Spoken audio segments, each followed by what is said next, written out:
Hey, Rich. Hey, Hello, Rich. Mark. Hey, Michael. With Morgan. Good morning. Is Martin here? Hello, Martin. Yeah, not yet. Well, I see his icon up there, Rich. Maybe that's just his staff in his office.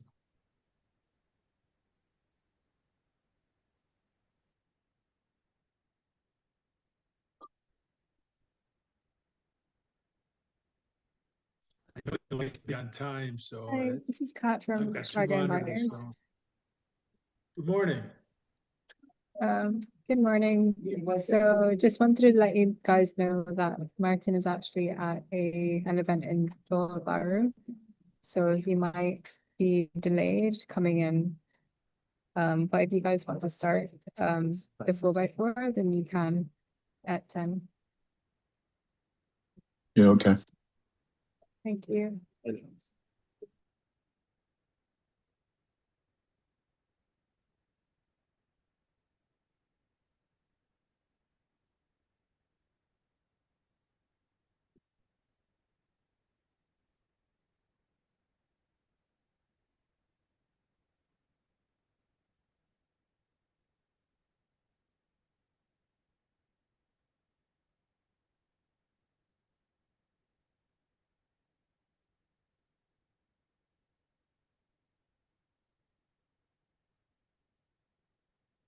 Hey, Rich, I still can't find our original NDA. Did you see my message about a new one?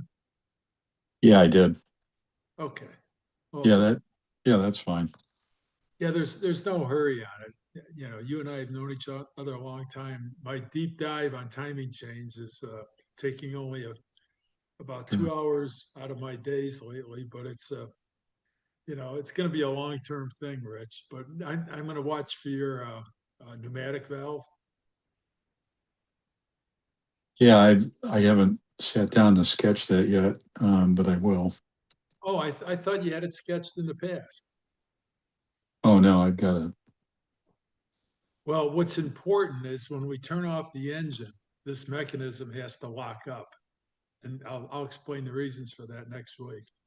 But you know, it's clear that the chain is not going to get any shorter. It's going to get longer over its life. So locking it with the latest elongation is going to be an important function to keep the timing spot on. Yeah, okay. Otherwise, I mean, I'm thinking oil pressure. You know, your pneumatic is going to be a good example, but I'm probably going to go with oil pressure or electromechanical. Another guy yesterday told me we could do it with an electromechanical approach, and he signed an NDA like 3 months ago.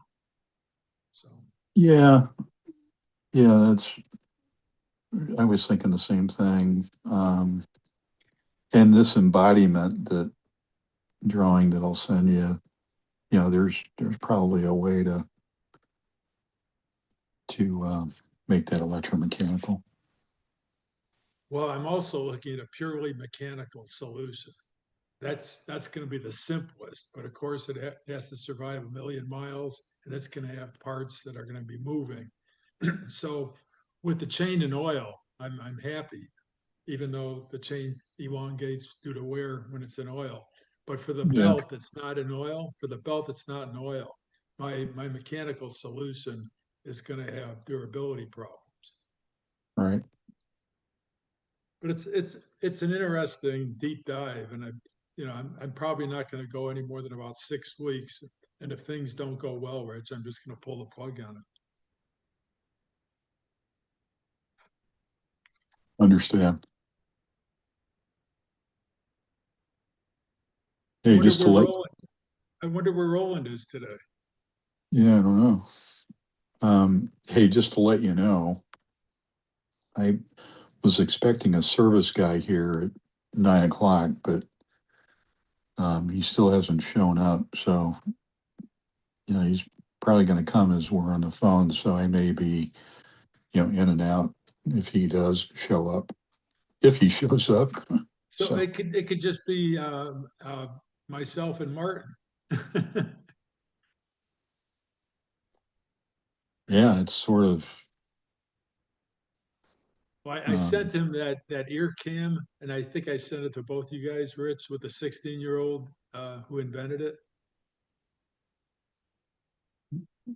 16-year-old invented what?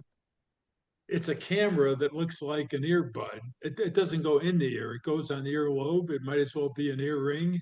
And I guess guys these days wear earrings too, but it basically has several functions. So from another remote fob on your belt or whatever, you push it, and if it's an attacker, it acts like a webcam in your car. It takes an Yeah. audio, video, and it calls the 911 alert as the person is about to be attacked walking down the streets of Chicago, you know. So, Wow. Okay. but I wrote to Martin and I said, look, that 16-year-old probably could care less about Ansoff Matrix and 4x4. So I said, what do you think of the heuristic and stochastic model of innovation? So I'll see if he writes anything back. Like I said, Rich, it's a eureka moment. And it's hard to tell from the video if it's a boy or a girl, but you know, I believe that it's 16-year-old, you know. Oh, It looks like a girl, but again, don't tell him that. I don't even know. I think they're in Africa, or he or she is in Africa somewhere or some country. I think it's a country in Africa. no. Okay. That's great to see that kind of invention coming from that part of the world. Take a look at the video. And again, I only glanced at it and I had it on another monitor while I was doing other work the other day. Yeah, I'll go back and take a look at that. Hello, 1, 2, 3, 4. Can you hear me? Yeah. Hi, Martin. Hello, Martin. Hi, Michael O here. Rich. Yes, Good morning. I Good morning.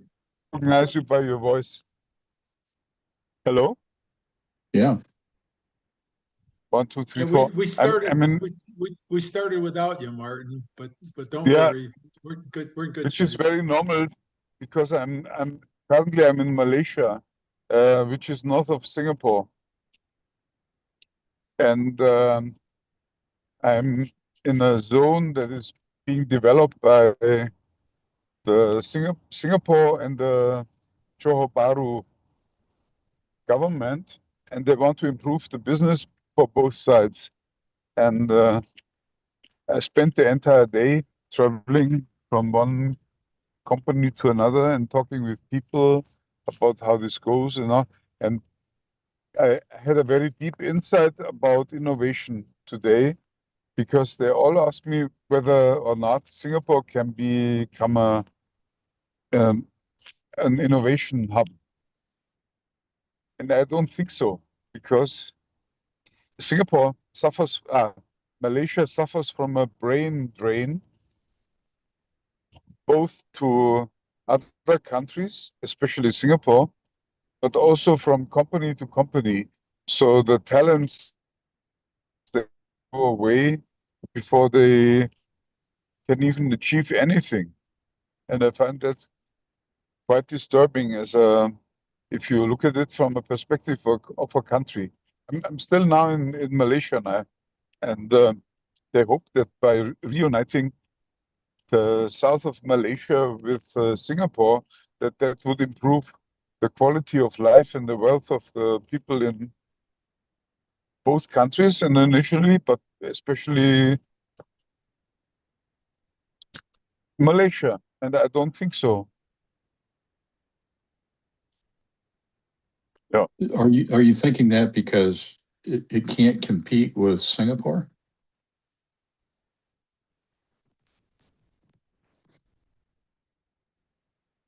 Martin, can you hear me? No, the problem is not competing with Singapore, because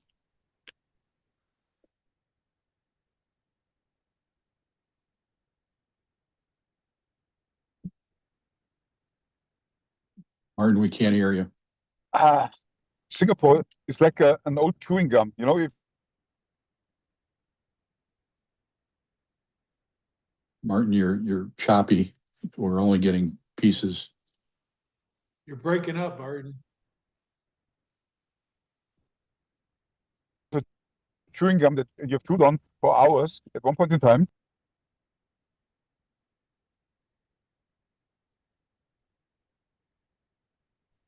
We can't hear you, Martin.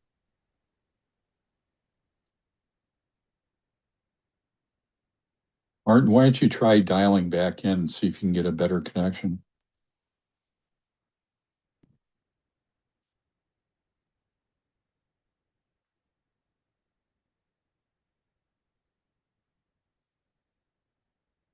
Yeah, I don't hear him at all. He's a veg, Reg. Say that again. I said he's a veg, as a vegetable.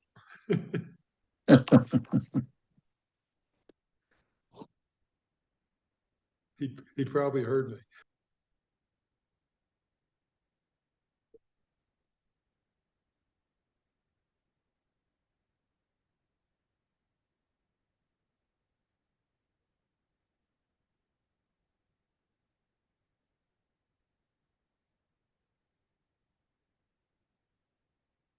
It's going to be funny if he's going on and he realizes that he's got to repeat everything for 5 minutes.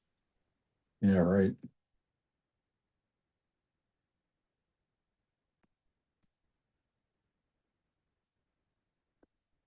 We've got a very small group today, right? Wonder what's happened to people. We're probably losing interest. I wonder if the people in Kuala Lumpur are talking about Trump and China. You know, you'd think they'd talk about that more than innovation because they're as sensitive to economic shock as everyone else in Asia, you know.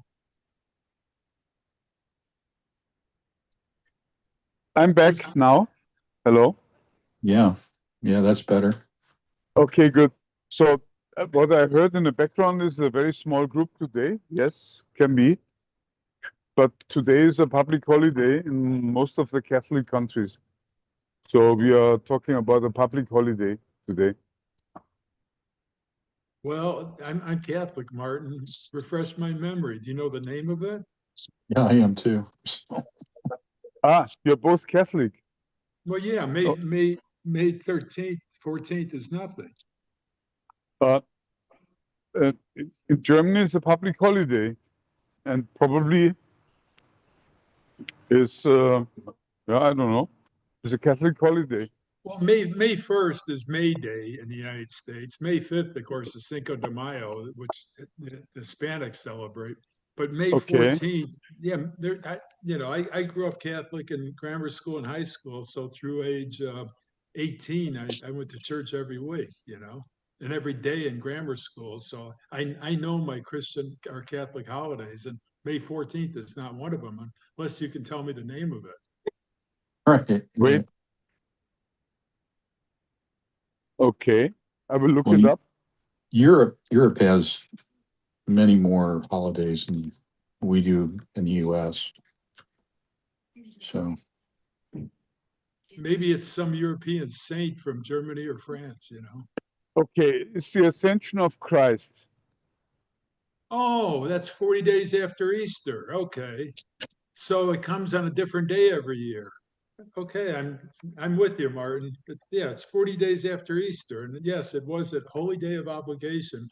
As a kid, we had to go to church on that day. Okay. Yeah, anyway. So I'm now back to a place with a more stable Wi-Fi or public Wi-Fi. And the thing is, today I spent the entire day traveling in the south of Malaysia, which is just across the river from Singapore. And I found out that the companies there are struggling because the labor force has a much better pay over the river. And the funny thing is that this never comes out in public because for some reason there's some, I don't know, hostility between the two countries.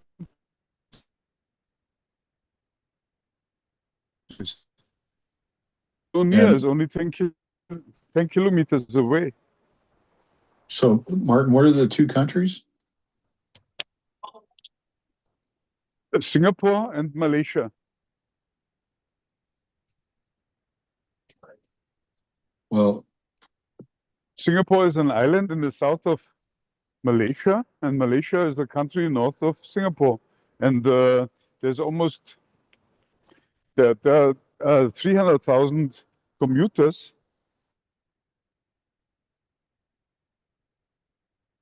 well, that just shows you how little I know about your part of the world. I have to look at a map and see that. I always thought that Singapore was part of Malaysia. No, it's on its own, Rich. Yeah, I realize that And now, but Martin, in population, if I remember right, Malaysia is about 35 million people. Singapore is a mere fraction of that. So their economies, I mean, Malaysia's economy's got to be a lot bigger than Singapore's, even though Singapore is more global, but so is Kuala Lumpur and the Petronas Tower. I always wanted to cross that bridge on the Petronas Tower, but I never made it to Kuala Lumpur. Are you still there, Martin? Hello?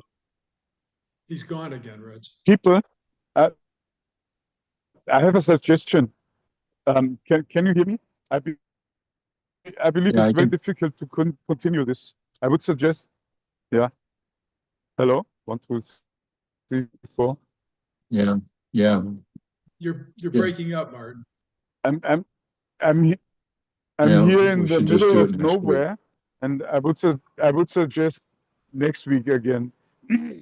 You can continue, but I believe it's really a major hassle for you, and I don't want you to be bothered of that. So I would suggest we continue next week. Yeah, Thank okay. you. Sounds good, Martin. Sounds good. Bye. Thank you, Michael. Thank you, Rich. Goodbye. Yep. Take care. Safe travels.